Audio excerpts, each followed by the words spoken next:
los soldados alemanes, desde el comandante en jefe de los mariscales de campo hasta el último y más humilde cabo, tenían que hacer un juramento de lealtad a Adolf Hitler como su Führer, por el que obedecerían todas sus órdenes sin cuestionarlas.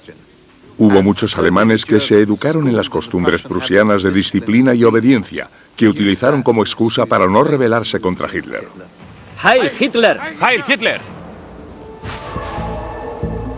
Las semanas pasaban y los conspiradores y el Papa fueron perdiendo credibilidad ante los británicos. Mientras tanto, Hitler encendía su máquina de guerra para un ataque sin cuartel al oeste. Un ataque preventivo contra él salvaría millones de vidas a expensas de una, pero el tiempo se agotaba. El 10 de mayo de 1940, su oportunidad se desvaneció.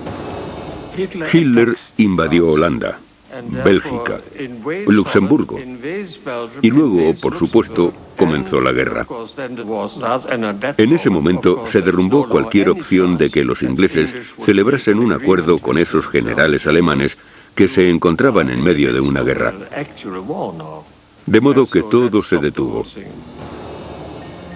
De repente, todos los generales dispuestos a rebelarse contra Hitler pensaron: parece que va a ganar. Queremos ir con el ganador.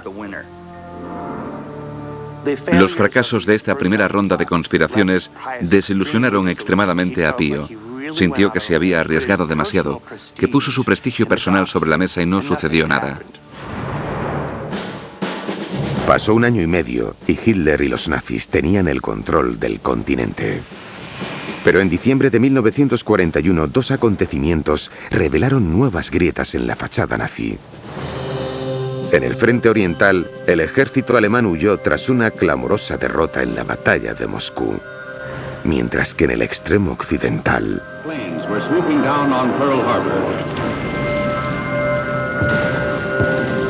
las bombas japonesas despertaron a un gigante dormido.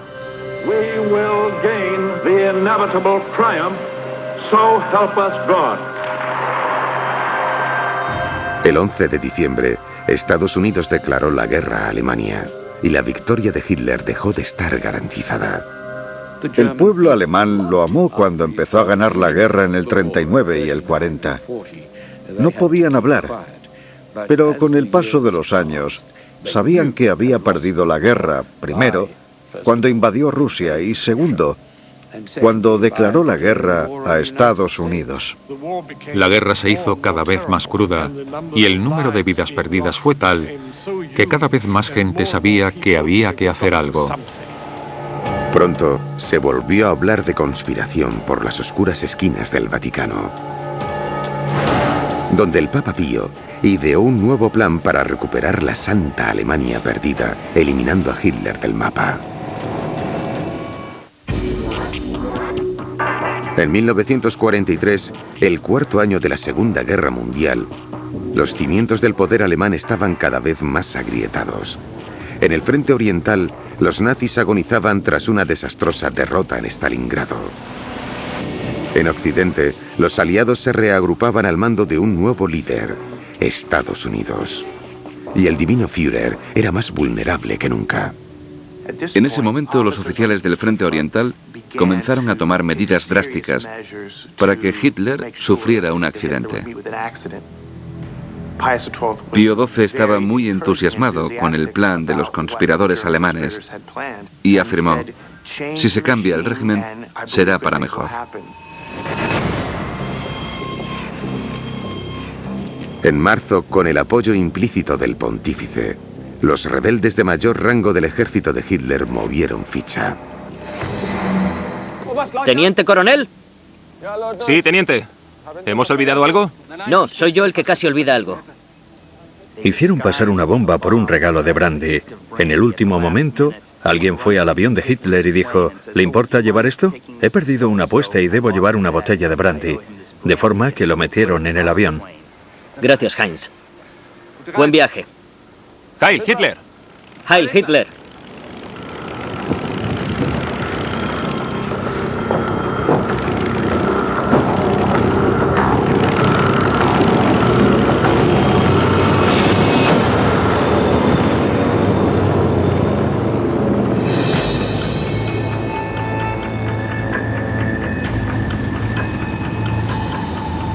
Esperaron, esperaron y esperaron, porque sabían que el avión de Hitler estaba volando hacia el oeste, a Berlín, y que ese avión iba a explotar.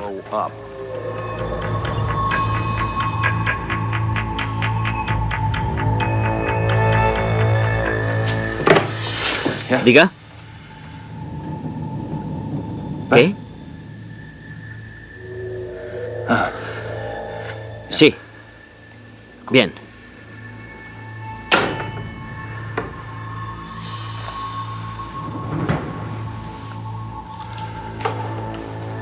Nunca explotó y no se explicaban por qué.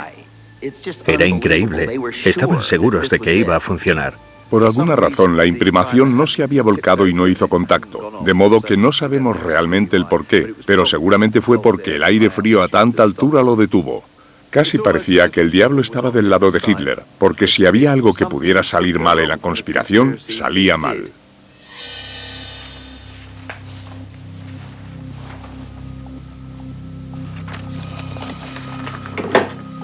Sí, Miller. Hola, teniente coronel. ¿Arresto? ¿Por qué? ¿Con qué cargos? Menos de un mes después del atentado con bomba fallido, el espía del Vaticano, Joseph Müller, fue acusado de conspiración contra Hitler. ¿Cuándo?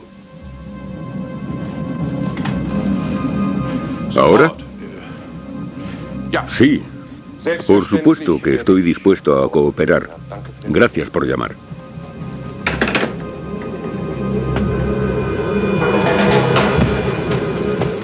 En primavera de 1943, los agentes de la policía y los servicios de seguridad nazis sospechaban de Müller.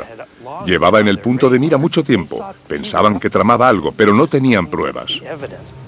Müller sabía que si las SS encontraban algún registro de su correspondencia con el Vaticano, todos los implicados en la conspiración, hasta llegar al Papa, estarían en grave peligro.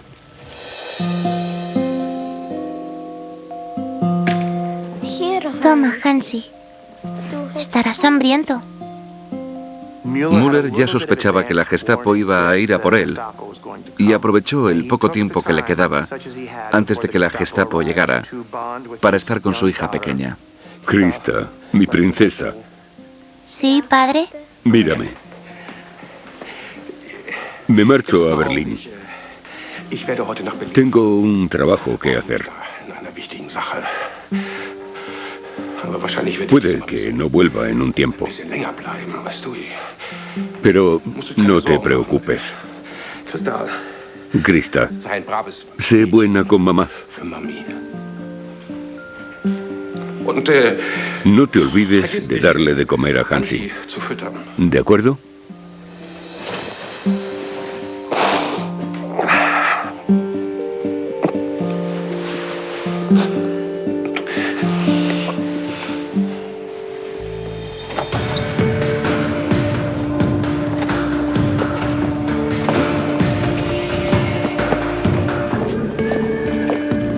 El arresto de Müller fue un gran golpe para la conspiración y su conexión con los británicos a través del Papa.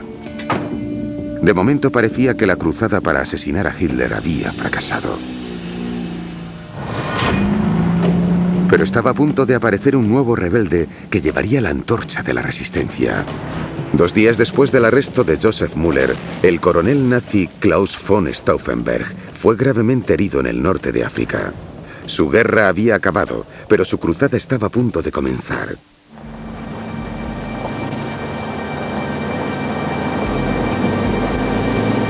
El 7 de abril de 1943, el coronel alemán Klaus von Stauffenberg dirigía un convoy nazi por el desierto tunecino.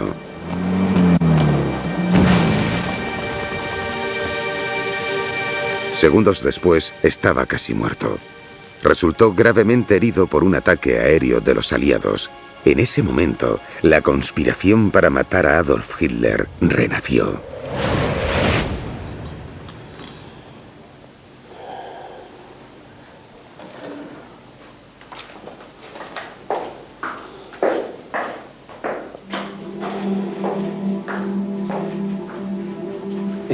Llevo tiempo sabiendo, en el fondo de mi corazón, que la causa de Hitler no es la mía. Pero aún así, seguí luchando para él. Casi sacrifico mi vida por un monstruo.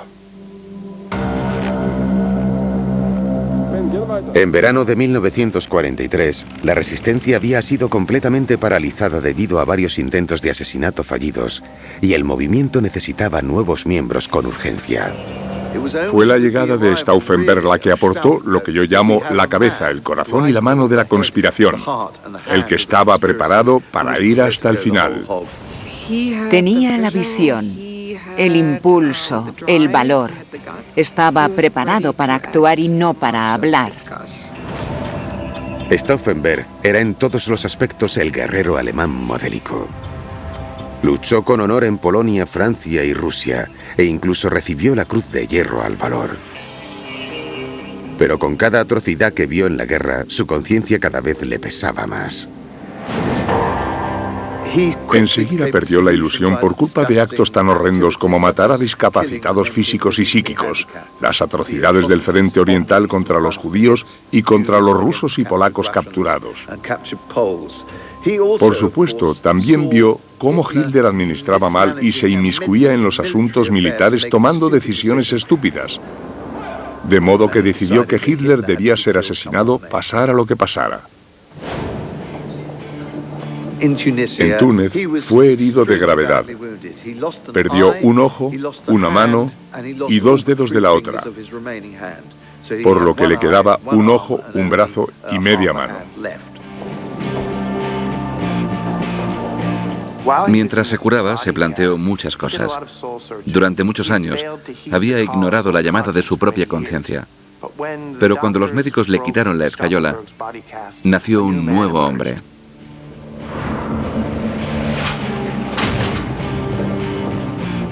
Mientras el coronel Stauffenberg se recuperaba en un hospital de Múnich, el mejor espía alemán del Papa se adaptaba a un nuevo entorno. Joseph Müller, Joey Ox, había sido arrestado por ser sospechoso de alta traición. De ahora en adelante, no se te permite decir Heil Hitler.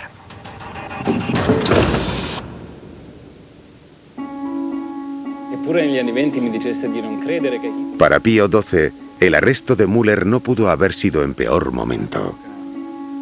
1943 había traído la guerra a su puerta. Con el ejército aliado preparándose para invadir Italia desde el sur, solo era cuestión de tiempo antes de que la lucha se trasladara a Roma. Y si Müller hablaba o si encontraban sus archivos secretos, Hitler podría desatar su ira en el Vaticano.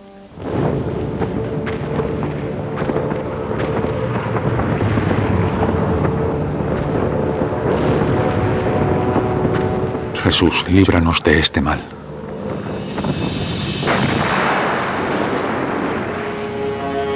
En la mañana del 19 de julio de 1943, la amada ciudad de Pío se convirtió en zona de guerra. Más de 500 bombarderos estadounidenses aniquilaron los objetivos militares alemanes en Roma y sus alrededores. Mucha gente decía que el cielo estaba lleno de aviones. Había bombas que no caían en el blanco y alcanzaban barrios muy poblados, matando a miles de personas. El Papa conocía bien ese barrio. Una de las iglesias más antiguas y veneradas de la ciudad, la Basílica de San Lorenzo, se encontraba en la línea de fuego, al igual que el cementerio de al lado donde estaban enterrados los padres de Pío.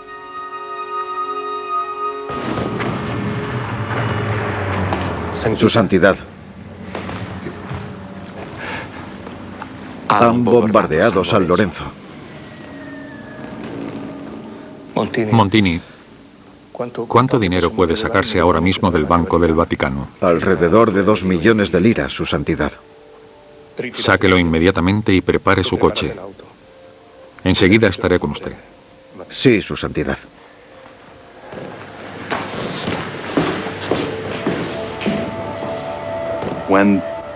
Cuando finalizó el bombardeo, le dijo a la gente que cogieran los coches, medicinas y dinero, y salió.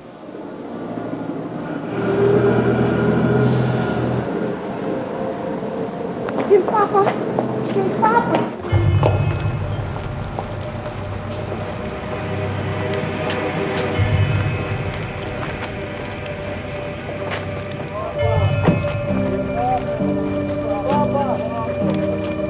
Fue donde sus padres estaban enterrados y vio que sus cuerpos habían sido bombardeados en la cripta. Esto habría sido devastador para cualquiera, pero él se mantuvo en su sitio. Tenía que estar ahí para los heridos, los muertos, las personas que estaban sufriendo. Era la figura del padre, alguien fuerte en quien la gente podía encontrar consuelo. La Segunda Guerra Mundial había llegado a Roma de una forma muy personal. Fue testigo de los cadáveres alineados en las calles. El Papa se arrodilló bendiciendo los cuerpos y manchando de sangre su sotana. Era un Papa que volvía al Vaticano con una conexión muy personal con la Segunda Guerra Mundial, que llegó a un nivel de gravedad nunca visto. Los bombarderos le indignaron y entristecieron, pero también le confirmaron que la guerra no aportaba nada bueno. Después del bombardeo, se desarrollaron rápidos y drásticos acontecimientos en Roma. Solo 6 días después, el dictador italiano Benito Mussolini fue arrestado por su propio gobierno y el futuro de Italia fue más incierto que nunca. Mussolini debe ser liberado y recuperar su poder. Hitler estaba convencido de que era una conspiración en la que estaba implicado el Vaticano para eliminar a Mussolini y que era el preludio que indicaba que los italianos iban a cambiar de bando. Y Roma debe ser purgada de nuestros enemigos, incluidos los judíos. Mi Führer, ¿qué pasa con el Vaticano? ¿El Vaticano? ¿Crees que el Vaticano me preocupa? Lo invadiremos inmediatamente. Destruiremos el poder del Vaticano. Los diseños del mundo de Hitler para el Vaticano no tardaron en llegar al almirante Canaris, que envía un aviso al Papa. Con la amenaza de una inminente invasión nazi, la ciudad del Vaticano se refugia. Los asistentes del Papa recibieron instrucciones de hacer 2 maletas para salir inmediatamente. Una la tenían que guardar en sus casas y la otra al lado del escritorio en caso de que tuvieran que huir con rapidez. El 8 de septiembre, el nuevo gobierno italiano anunció un armisticio con los aliados. Enseguida los soldados alemanes entraron en Roma.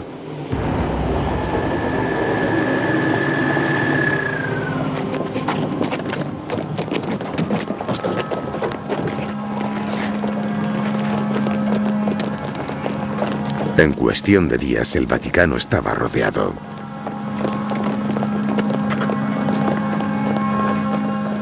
Había una línea blanca en el suelo. A un lado estaba la Guardia Suiza con sus lanzas y al otro los soldados nazis con sus metralletas. La Santa Sede hacía frontera con el Reich de Hitler y el Vaticano de Pío estaba sitiado.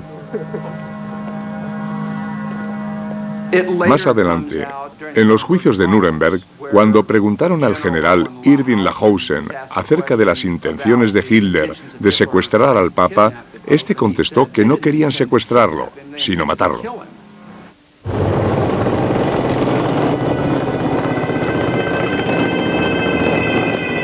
El 13 de septiembre de 1943, los paracaidistas alemanes rodearon San Pedro y la iglesia de Roma se encontró asediada.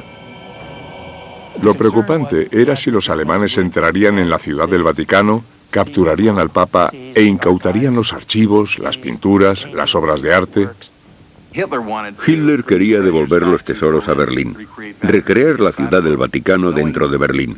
Sabiendo que no solo se llevarían cosas, sino que también podrían destruir algunas, el Vaticano intentó proteger esas antigüedades y escondió algunas bajo el suelo, en las criptas.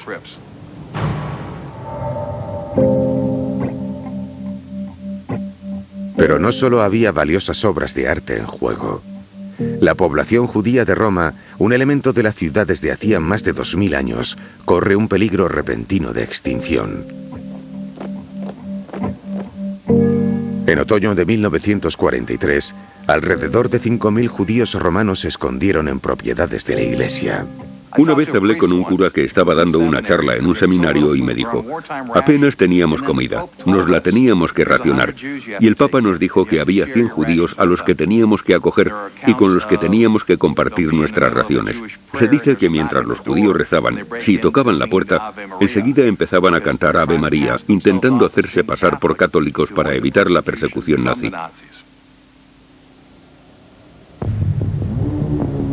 Hitler no tardó en enterarse de los esfuerzos encubiertos de la Iglesia por salvar a los judíos de Roma. El Führer temía que el Papa diera un paso más allá y denunciase el holocausto que se estaba produciendo en su propio territorio. La política nazi dependía enormemente de que el Papa no hablase, para que todos los católicos de las SS siguieran pensando que Dios estaba de su parte.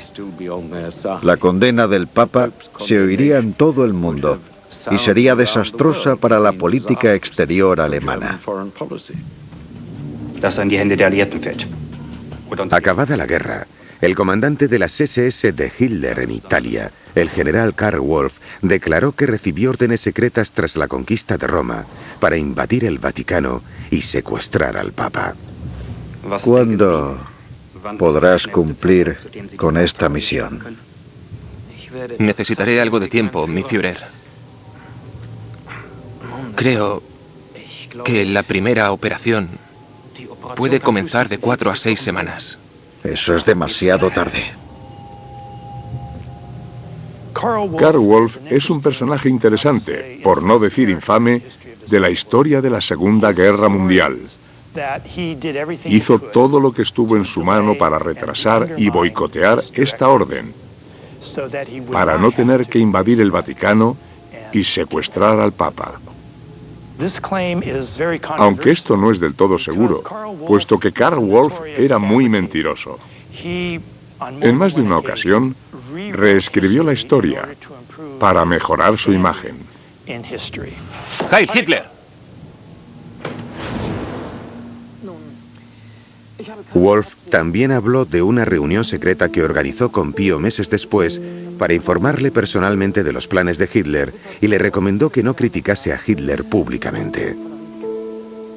Estas son las órdenes del Führer. Y no tengo intención de cumplirlas. Pero, Santo Padre, le ruego que sea muy precavido al hacer declaraciones públicas. Porque la situación en Roma es confusa y muy arriesgada.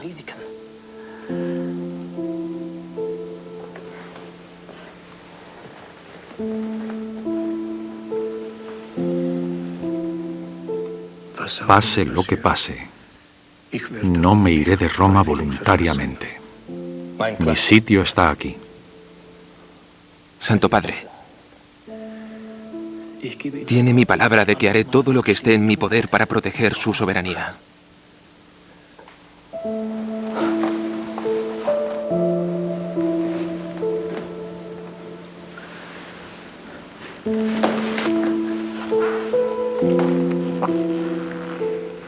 ¡Heil!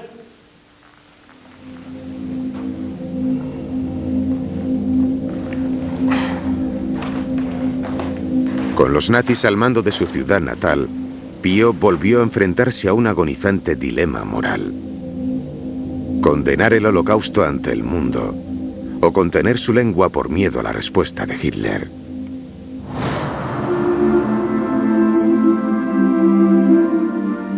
La ocupación de Roma y la posterior deportación de los judíos en octubre de 1943 empeoró el dilema que le atormentaba. Tenía que decidir si seguir algo empático y público o seguir por el camino de los canales diplomáticos privados. Y volvió a escoger la segunda opción. El 18 de octubre, más de 1000 judíos fueron llevados a la estación de ferrocarril principal de Roma y metidos en vagones de carga. El 70% de ellos eran mujeres y niños. De esos 1000, solo 16 sobrevivieron a la guerra. Esto sucedió literalmente bajo la ventana de San Pedro, porque los judíos fueron rodeados en la escuela militar a unas pocas manzanas del Vaticano. ¿Qué habría pasado si el Papa hubiera salido con su vaporosa ropa blanca y hubiese dicho: gaseadme a mí primero, pero nunca os llevaréis a estos judíos que viven bajo mi protección en Roma? Incluso podría haber avisado a los judíos que iban a morir. Solo eso habría sido muy importante. Si hubiese dejado claro que la participación en el exterminio de una raza era un pecado mortal, cuya condena sería arder en el infierno, habría evitado que muchos católicos participasen en la matanza de millones de judíos. Y si hubiese declarado el impacto, ¿qué habría habido? Estaba muy convencido de que sus palabras nunca atravesarían las líneas enemigas. Así que, ¿es justo preguntarlo y pensarlo? Sí. Aunque personalmente no creo que hubiera conseguido algo mejor.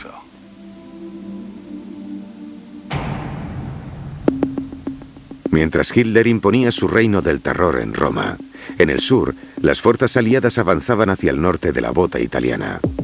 Para los atrapados dentro del Vaticano, la liberación estaba tardando. Mientras tanto, a 1100 kilómetros al norte, un devoto miembro del rebaño de Pío estaba ideando su propia estrategia. El coronel alemán Klaus von Stauffenberg estaba decidido a destruir a Adolf Hitler de una vez por todas, y pronto una nueva misión le ofrecería la mejor oportunidad para conseguirlo. El 5 de noviembre de 1943, conforme se recrudece la batalla en Roma, el Vaticano es bombardeado. De repente se produjeron unas ruidosas explosiones que destrozaron ventanas y lo sacudieron todo. Fue aterrador. Al día siguiente, vimos todo el daño que se había producido. Fue un milagro que no muriese nadie. Las explosiones dañaron el edificio de oficinas del Vaticano, la fábrica de mosaicos y unas vidrieras de valor incalculable diseñadas por el icono barroco Gian Lorenzo Bernini. Nunca se supo la identidad del bombardero. Pero el misterioso ataque destacó el grandioso peligro que amenazaba a Pío y a su iglesia.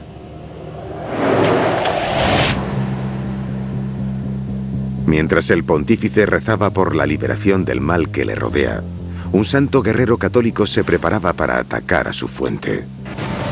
El coronel Klaus von Stauffenberg era la última esperanza de la resistencia alemana. Valkyria está diseñada para evitar un levantamiento. Pero ¿qué sucede si se utiliza para provocar uno? Tras recuperarse de sus heridas, fue reclutado como jefe de plantilla del Ejército de Reserva, cuyo objetivo oficial era actuar como una especie de Guardia Nacional, en términos estadounidenses. Su papel principal era actuar en caso de un levantamiento en Alemania de los miles y miles de esclavos, que en ese momento eran la fuente de la economía alemana. El plan de frenar un levantamiento de los esclavos, denominado Valkyria, Stauffenberg ocultaba otro plan al que llamó Valkyria II. Sería la estratagema final. Stauffenberg utilizaría su ejército de reserva no para proteger al régimen nazi, sino para desmantelarlo. Tras matar a Hitler, movilizaría sus unidades por todo el Reich para sofocar los disturbios, y mientras trabajaría en secreto para implementar un nuevo gobierno antinazis. Tienen un plan denominado Valkyria, que pretende utilizar el ejército de reserva para sofocar los disturbios posteriores.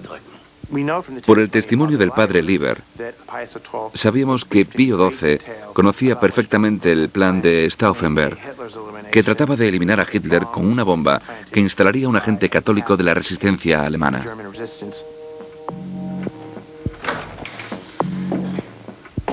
Su Santidad.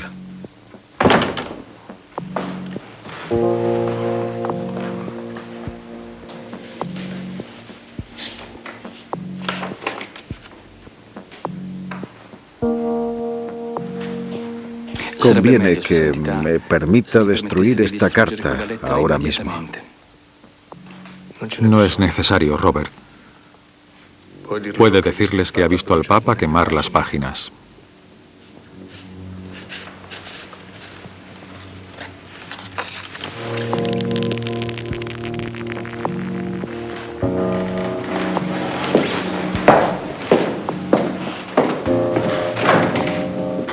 Mientras el coronel Stauffenberg afilaba su espada, las fuerzas estadounidenses entraban triunfantes en Roma. Fifth Army men drive through the city, past the Colosseum, place of ancient Roman holidays of quite a different nature. The population gives itself up to excitement as the shackles of German domination fall away. El 4 de junio de 1944, tras un asedio de 9 meses, las plegarias de la Ciudad del Vaticano obtuvieron respuesta. It is a real joy for us to welcome you all here. You know very well, you have had an experience now of the dangers and uncertainties of life in the midst of a war. Make one thing certain, that you keep always close to God. Et il Spiritus Sanctus. Amen. Amen.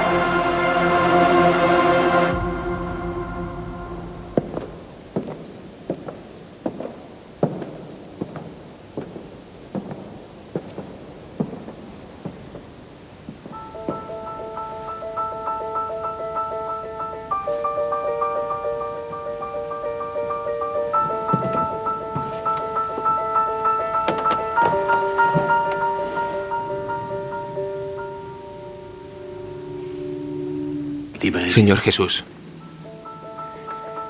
me ofrezco en sacrificio